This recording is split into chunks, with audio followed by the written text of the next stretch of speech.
大家有没有想过啊，如果街霸6一年只更新一次平衡补丁啊，会是什么样的呢？自信一点啊，去掉如果，傲慢的卡普空啊，在今年7月下旬的时候就已经有确切的消息啊，街霸6会是一个一年只更新一次的竞技游戏。在我们设想啊，这样会带来什么样的结果之前呢，我们先回顾一下它的前作啊是怎样运作的。对于很多人来说啊，最初版本的街霸5并不是一个合格的游戏，抛开自始至终啊都没有怎么改善的网络以外啊，那些缺乏深度的系统和较少的内容啊，还有一些通用的变态判定和只有16名的可玩角色，都让很多玩家啊感到失望。不过即使这个游戏已经非常失败了，但一开始的卡表以1季跟6名角色啊，还是给了玩家一点点的期待。我没记错的话，16年12月左右的时间啊，也就是 S2 的时候呢，马上啊就更改了许多过于不平衡的地方。在此之后呢，以每半年更新一次平衡补丁的频率啊，调整整个游戏的节奏，甚至啊在 S2 到 S2.5 版本之间的跨度啊，只隔了3个月左右。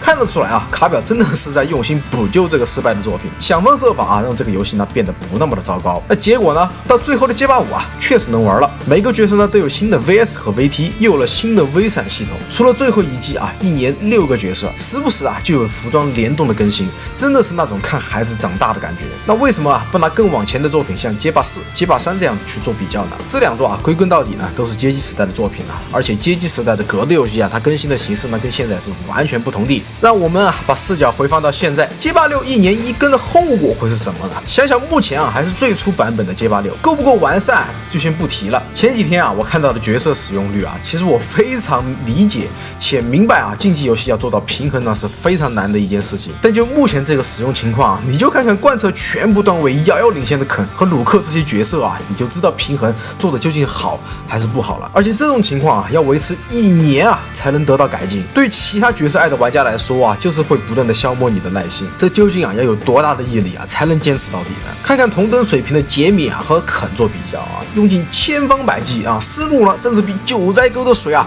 还要清晰透彻，也抵不过啊一个大飞脚来的简单痛快。有时候啊你想有一个好的体验呢，要么啊付出1000百倍的努力，要么啊就是选择加入赖皮的大家庭了。你就看看官方的这个解释啊，少即是多，这样的更新方式呢是为了让 EVO CBT 这样的大赛啊不受平衡补丁的影响。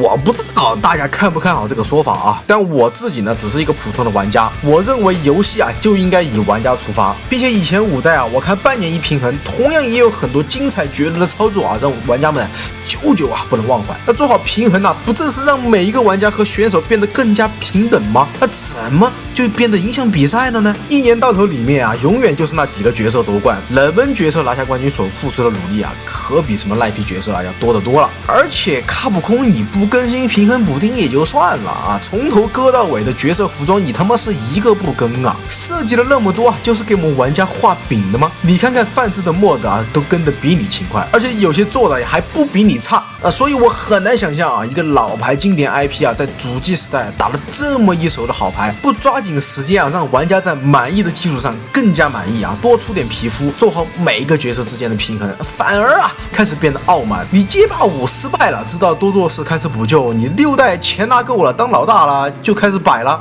我真的很希望啊，街霸6在角色的选择上呢变得更加的多元。我也十分怀念啊5代的春丽呢有那么多的皮肤啊可以选择。真的啊，你起码先把衣服更新的红红我也行啊，死鬼。那今天啊先和大家聊这么多吧。你们又是怎么看待这件事情的呢？可以弹幕评论留言啊。那我是秃头，一位草根艺术爱好者。我们下期再见，adios。